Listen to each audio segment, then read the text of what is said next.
Hello friends, welcome to defence matrix.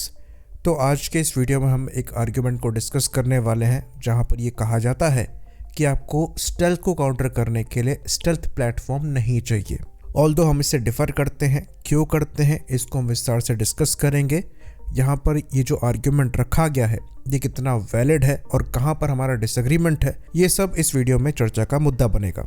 तो argument ये है कि स्टेल्थ यानी कि लो विजिबल जो एयरक्राफ्ट होते हैं ये रॉबर्ट्स की तरह होता है, यानी कि चोरों की तरह होते हैं जो चुपचाप से आपके घर में आकर चोरी करके चले जाते हैं। इसके काउंटर में आप उनके घर में चोरी करने नहीं जाएंगे अपने स्टेल्थ फाइटर्स को लेकर। ये चीज़ पर्पस फुलफिल नहीं करेगी।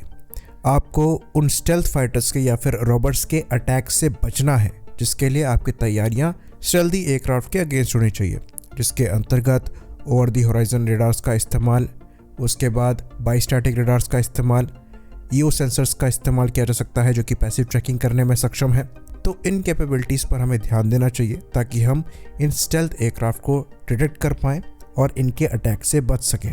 तो ये जो ओवर दी होराइजन रेडार हैं, बायोस्टैटिक रेडार हैं, जिनकी वेवलेंथ ज़्यादा होती है, ये टारगेट को लॉन्ग रेंज में डिटेक्ट तो कर सकते हैं पर ये बहुत एक्यूरेट नहीं होते। तो ये फायर कंट्रोल रेडार की तरह एक्ट नहीं कर सकते और मिसाइल को इन एयरक्राफ्ट के अगेंस्ट में गाइडेंस नहीं प्रोवाइड करा सकते। इवन जो ईओ सेंसर्स हैं जैसे कि infrared search and track systems हो गए, इनकी एक्यूरेसी भी कई फैक्टर्स पर डिपेंड करती है।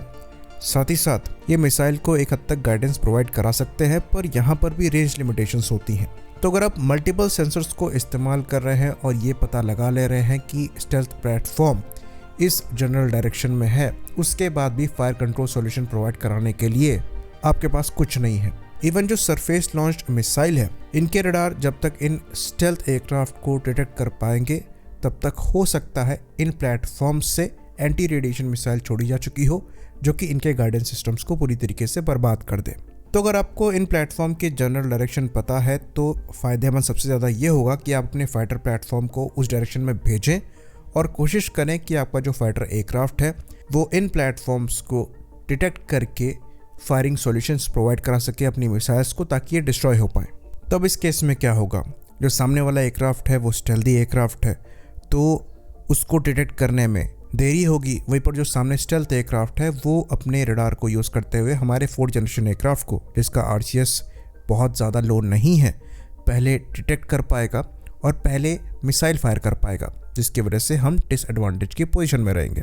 तो अगर हमारे पास भी स्टेल्थ एयरक्राफ्ट होगा तो अच्छी खासी पॉसिबिलिटी है कि काफ़ी दूरी तक दोनों प्लेटफॉर्म एक दूसरे को ना देख पाएँ, और जब दोनों एक दूसरे को देखें तो दोनों के पास अपॉर्चुनिटी हो एक दूसरे पर फायर करने की, जिसकी वजह से दोनों ऑलमोस्ट इक्वल किल प्रोबेबिलिटी के साथ एक दूसरे की तरफ आगे बढ़ेंगे।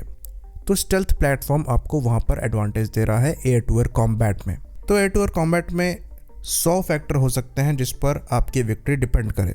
तो ये छोटी छोटी चीज़ें भी बड़ा एडवांटेज दे सकती हैं और स्टेल्थ इस केस में छोटी चीज़ नहीं है, एक काफ़ी बड़ा एडवांटेज है। तो ये जो आर्ग्यूमेंट सामने रखा जाता है कि अगर चाइना के पास स्टेल्थ एयरक्राफ्ट है, पाकिस्तान के पास आ जाएगा, तो इंडिया को रिक्वायरमेंट नहीं है कि वो स्टेल्थ प्लेटफॉर्म ले, उल्टा उसके अगेंस्ट में स्टेल्थ को डिटेक्ट करने पर काम करें, जो आपको करना है ही। लेकिन बिना स्टेल्थी एयरक्राफ्ट के अगर आप एयर टू एयर कॉम्बैट में एडवांटेज सोच रहे हैं तो वो आपको नहीं मिलने वाला है। आप सामने वाले प्लेटफॉर्म को डिटेक्ट करके कुछ नहीं कर सकते अगर जनरल फायरिंग सॉल्यूशन आप मिसाइल्स को प्रोवाइड नहीं करा सकते उसे डिस्ट्रॉय करने के लिए। तो ये जो एयर टू एयर कॉम्बैट है ये इनएविटेबल है। कैपेबिलिटी जहां मैच होगी वहां डॉग फाइट्स की प्रोबेबिलिटी बढ़ जाएगी, जिसके लिए आपको जनरेशन मैच कराना या कैपेबिलिटी मैच कराना ज़रूरी है। तो स्टेल्थ प्लेटफॉर्म के काउंटर के लिए आपको स्टेल्थ प्लेटफॉर्म चाहिए।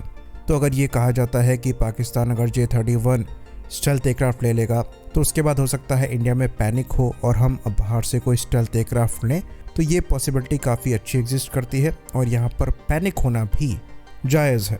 तो ये जो लेट डिटेक्शन है ये बहुत बड़ा एडवांटेज होता है। इवन हम यहाँ भी आर्ग्यू करेंगे कि AMCA से पहले हमें इंटरिम सॉल्यूशंस को देखना चाहिए कैपेबिलिटी को मैच कराने के लिए, कम से कम पाकिस्तान से। वैसे तो चाइना के अगेंस्ट ही हमारी तैयारी मजबूत होनी चाहिए थी पर अनफॉर्चुनेटली नहीं है, लेकिन पाकिस्तान से भी लैग करना यहाँ पर समझदारी नहीं होगी। आई होप इन्फॉर्मेशन यहाँ पर क्लियर रही हो। इसी बात पर इस वीडियो को हम ख़त्म करेंगे। लाइक करिए, सब्सक्राइब करिए। जय हिंद।